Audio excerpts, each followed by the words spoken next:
Hi, my name is Kyle Anderson. I am a student at New York University in Tisch School of the Arts, studying animation. We are here in the stop motion animation studio here at the school. I focus mostly in stop motion animation, and I'm here today to show you how to make a puppet. Here's the final product. First, you would start out with a clay model of your character, and from there you would take that and make a plaster cast of it.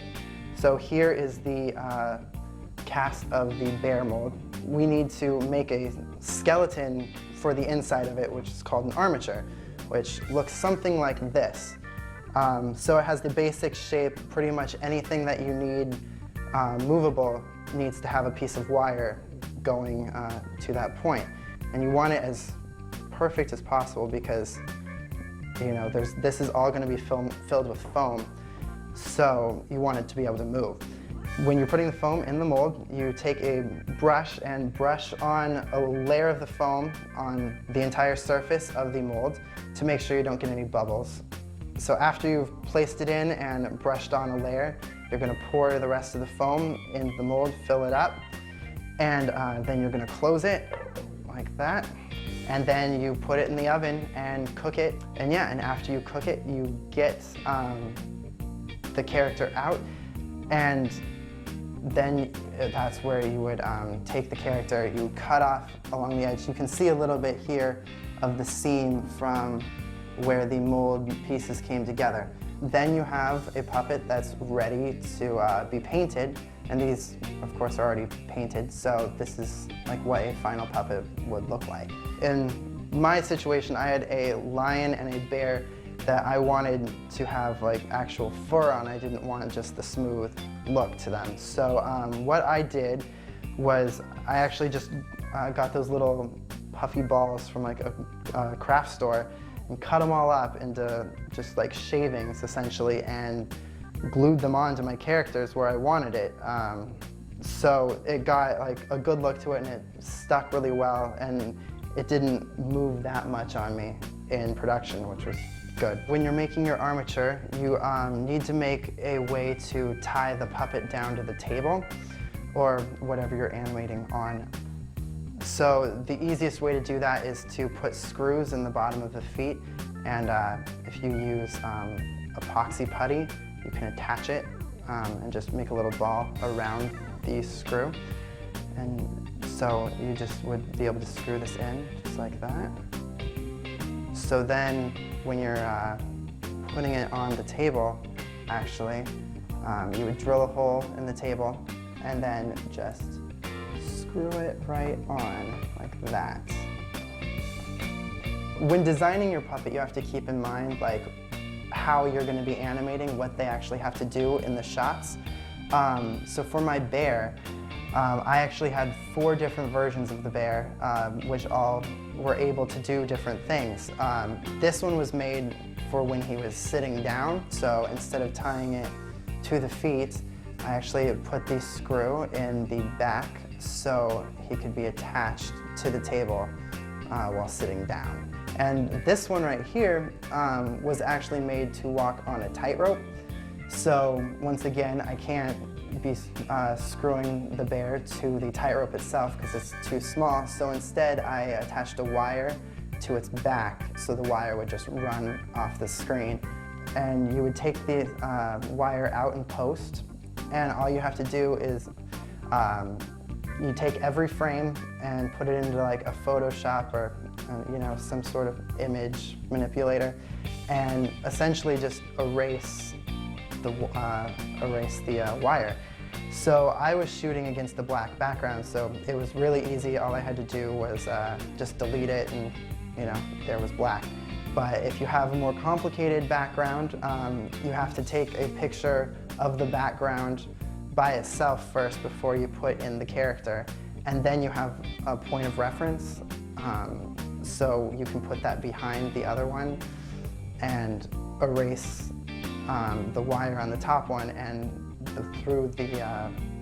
the bottom image will show through, and you'll see the background, and it'll look like there was never a wire there. As far as the expressions on my characters' faces, for these guys, since they had snouts, their mouths actually have an armature in them, so they actually move. But for other characters, their mouths are actually just glued right on, just like their eyes are. So I can just swap them out for another one anytime I need to change their expression.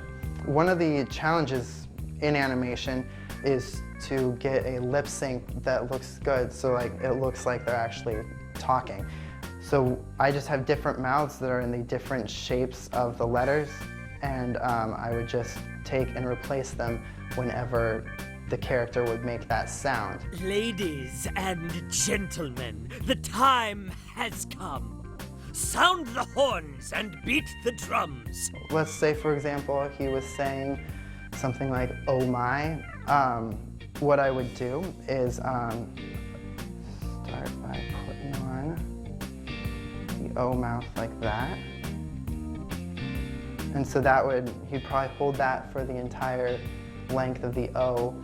And then for the my, we would go back to the regular consonant closed mouth. And then for the Y in the my, the I part, it would be something like the E mouth. And so you would just hold those on the character for as long as it's actually saying it in the recording. In animation, all the dialogue has to be pre-recorded before animation even begins. So the animators can animate to what is being said. It's a lot easier than having the puppets, you know, mouthing a word and then having the actors try and match up. It's pretty much impossible to do it that way. So anything any sound that the characters are actually being animated to needs to be pre-recorded and like edited and ready to go by the time animation begins. Like with the dialogue, everything story-wise needs to be ready to go before you start animating as well. So we make storyboards to find out exactly your shot setup, and then from there we put the storyboards into the computer and make a movie out of them called an animatic, a timed out version of your storyboards. So like that is basically what you animate off of. Pretty much your film is made before you actually start animating. We shoot on video at 30 frames per second, so every frame is a picture. So you have to move it like just a little bit every frame and then take a picture. And so you have to do that 30 times a second and then, you know, so on and so forth until you have your movie. And it's very small little movements, and through the magic of the computers now we can actually watch what we're doing and like play it back so we can actually like see our animation, make sure we're not making any glaring mistakes. So now I've shot about a second's worth of animation, and now I need to go back and look at what I've actually shot. I can play back the whole thing, or I can go through frame by frame. And normally when I'm animating, I would be going through frame by frame, making sure my animation is going smoothly as I go along instead of waiting a full second to go back and check. I usually will get about a frame per every 2 minutes I work. You know, just making sure everything looks okay and, you know, checking and double checking. So it's about 2 minutes per frame. My film was about 3.5 minutes, and it took me about 6 months of actually shooting, but that's with school and everything on top of it too. I think most animators can get somewhere between, you know, 7 to 9 seconds of animation a day, depending on how difficult the shot is.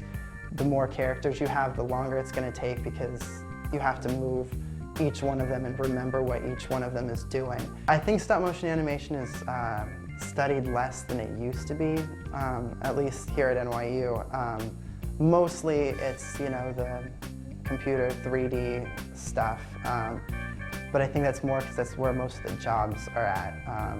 I personally kept studying stop motion because that's like what I was interested in. That's what I wanted to study. My first experience with Ray Harryhausen films was at this small little film festival in my hometown where they show mostly older films, and they had shown It Came From Beneath the Sea and 20 Million Miles from Earth.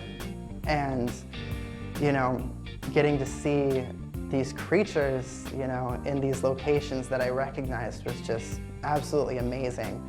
And, you know, then I went out and, you know, got as many of his films as I could. And of course, Jason and the Argonauts and the Skeletons were, you know, an amazing influence. And I still think about that scene. And I was like fortunate enough to get to see him speak once. And he actually brought one of the skeletons. So like I've actually seen one in person. You know, it's just really, it's such a motivation to get to see those things and to, you know that he did it with less equipment, and it's amazing. It's amazing.